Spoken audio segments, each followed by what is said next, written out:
Ayon dito sa lumabas na balita sa Spin PH ay ito raw Northport Batang Pier ang susunod na team na ibebenta na dito sa PBA. Alam natin na itong sa Terra Firma dapat nabenta na yan, pero yung dalawang prospective buyer nito, yung Star Horse Shipping at yung Zamboanga Valientes, parehong hindi natuloy. Ngayon ito naman daw Northport Batang Pier ang bibili, ang may bibili ditong koponan. Hindi pa maliwanag, hindi pa pinangalanan ng Spin kung sino yung bibili dito sa Northport, pero ito raw isang food and beverage company. Nag-react na yung mga players ng Northport dito sa posibleng pagbenta at actually marami naman ang hindi na magugulat dito sa report na yan dahil nga napansin na natin noong nakaraang mga conferences, pagkatapos mag number 1 seed ng Northport noong mga nakaraang conference, bigla na lamang nilang tinrade yung mga top players nila.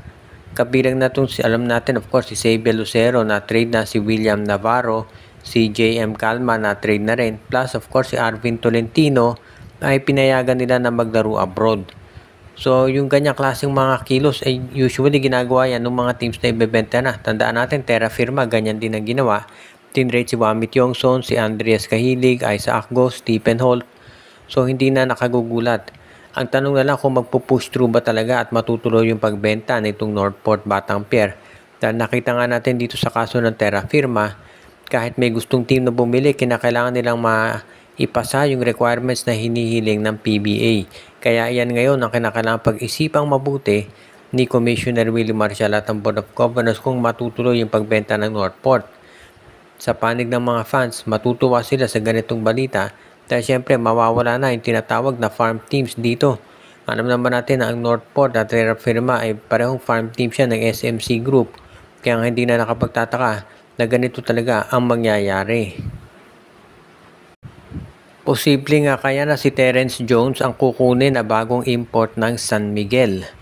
Kaya natin ito nababanggit dahil alam natin na ang rights nito nandito sa TNT Tropang Giga, pero may mga reports kasi na baka si Jones ay babalik sa PBA at malamang dito siya sa San Miguel mapunta dahil alam naman natin na ang import na ng TNT ay si Ronde Hollis Jefferson. At syempre hindi naman pipigilan ng TNT ito si Terence Jones kung gusto niya maglaro pa dito sa PBA. Syempre ang kinakailangan dyan na i-release ng TNT yung rights ni Terence Jones sa SMB. At sa tingin ko kung gusto naman ni Jones na maglaro dito sa PBA, papayagan niya ng TNT dahil wala nang rason ng TNT para i-retain yung rights ni Jones dahil nga ang ginagamit nila si Ronde Hollis Jefferson. Kaya ganito ang nagiging sitwasyon dito. Kung sakasakali na makuha ng San Miguel ito si Terence Jones, magiging magandang updation para sa kanila yan dito sa darating na Commissioner's Cup. Dahil syempre, alam natin na itong si Terence Jones nakapaglalaro yan ng multiple positions. Actually, pwede rin niyang mag-point guard kung kanyang gugustuhin talaga. Kaya nga hindi na nakagugulat na ganyan ang magiging sitwasyon dito na itong si Terence Jones mapupunta sa San Miguel. Alam na kasi natin ito si Benny Boatwright pumirma ng kontrata dito sa Taipei Basketball League. So, malabo na siguro yung maglaro dito sa San Miguel. Kaya nga kung ganito mangyayari, sa tingin ko San Miguel hahanap na ng panibagong import. Kung hindi sila magkasundo ni Chris McCullough sa kontrata, posible na si Terence Jones naman ang kukunin na lang nitong San Miguel. At yan ngayon talaga ang nakikita natin na magiging magandang epekto ng paglipat ni Terence Jones dito sa San Miguel dahil sigurado lalakas at mai-improve yung performance ng mga players ng SMB dahil magaling ito. At ang isang balita na lumalabas naman ngayon, ito nga ba si Chris Newsome ay malapit nang lumipat dito sa Barangay Ginebra. Alam natin na ito'y matunog na talaga dahil matagal na, pero ngayon mukhang nag-gain talaga na tinatawag na momentum. Mukhang itong Barangay Ginebra daw ay determinado na mag-rebuild.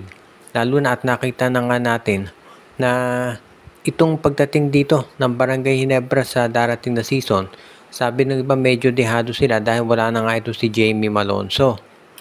Siyempre, kinakailangan kumuha ng Barangay Ginebra ng mga panibagong players na kanilang magagamit at mahahasa. Kaya mukhang sa ngayon, ito talaga ang plano nila na kunin itong si Chris Newsome mula dito sa Meralco Bolts. Marami question kung ito ba expiring contract o nag-renew na. Pero kung determinado ang Barangay Ginebra na makuha si Chris Newsome, sa tingin ko magagawan at magagawa naman nila yan ng paraan talaga. Ang kinakailangan lang talaga masiguro nitong Barangay Ginebra na magbibigay sila ng sulit na kapalit para dito kay Chris Newsome. Kapag ginawa yan ng Barangay Ginebra, sa tingin ko mapapapayag nila itong si Coach Luigi Trillo. For example, kung si Maverick Handisi ang magiging kapalit ni Chris Newsome, sa tingin ko papayag na itong si Coach Trillo o kaya naman baka si Jeremiah Gray at yung first round draft pick nila. Kaya kung yan ang magiging sitwasyon, sa tingin ko okay na okay to para sa Barangay Ginebra. Dahil alam naman natin na mahusay na player talaga itong si Chris Newsome. At siya ang magbibigay ng dagdag na dimension dito sa nilalaro ng Barangay Ginebra na alam naman natin ay inaabangan talaga ng karamihan. Kaya sigurado na magiging mas maganda ito para dito sa Ginebra kung sakasakali nga na makuha nila yung matagal na gusto ni Coach Timko na player na si Chris Newsome. May lumabas na report ngayon ayon dito kay Homer Sison ng Spin PH na meron daw isang PBA star na nagre-request ng trade. At sino nga ba ito? Maraming spekulasyon pero ayon dito sa mga nasa social media, baka daw ang tinutukoy dito ay itong si Shawnee Winston ng Converge Fiber Xers. Dahil itong si Shawnee Winston, na-interview na yan ni Sison noong mga nakaraang linggo at sinabi nito na hindi siya masaya dito sa ino-offer na bagong kontrata ng Converge dahil masyado raw mababa. In fairness dito kay Winston, ang ganda ng kanyang pinakita nitong mga nakaraang conference at nagkaroon nga siya ng breakout season kung saan kinoconsider siya ngayon na isa dito sa mga top stars ng PBA. Kaya nga pwede natin talaga masabi na deserving siya ng malaking kontrata. Kung hindi nga ito mabibigay ng Converge, hindi na magtataka ang marami kung ito si Winston ay mag-request na ma-trade na. Actually, base doon sa interview ni Sison, mukhang lumalabas ka baka si Winston ay kinoconsider rin na maglaro abroad. So hindi na ako magugulat kung ganito talaga ang magiging sitwasyon. Kung sakasakali maganda to para sa Barangay Ginebra, sa TNT, maski na dito sa iba pang mga koponan. Pero maliwanag dito, kung itong si Shawnee Winston ay magpapatrade, abay kinakailangan siyempre na ang kukuha dyan SMC or MVP group dahil malabo na itong Phoenix o kaya itong Rain or Shine ang makapagbigay ng kontratang hinihingi niya. Kaya dalawa lang ang pupuntahan yan, San Miguel Corporation or itong MVP group. Kaya magiging maganda itong off-season na to dahil magkakaroon ng tinatawag natin siyempre na parang bidding itong dalawang kumpanya para sa serbisyo nitong si Shawnee Winston. At dito rin natin masasabi talaga na magiging isa na doon sa mga top team sa PBA kung sino man ang makakuha dito kay Winston dahil magaling to. Binabati natin ang ating mga taga-subaybay katulad nila Dalmacio de Guzman, Malyari Mascareñas, pati na si Katsakino Dukusin, si Ireneo Salangsang, si Dexter Domer, Enju, pati na rin si Joshua Giray, Espejo at Rosales family, si RG Bueno, at binabati din natin si Michael D, Anthony Alon at iba pa.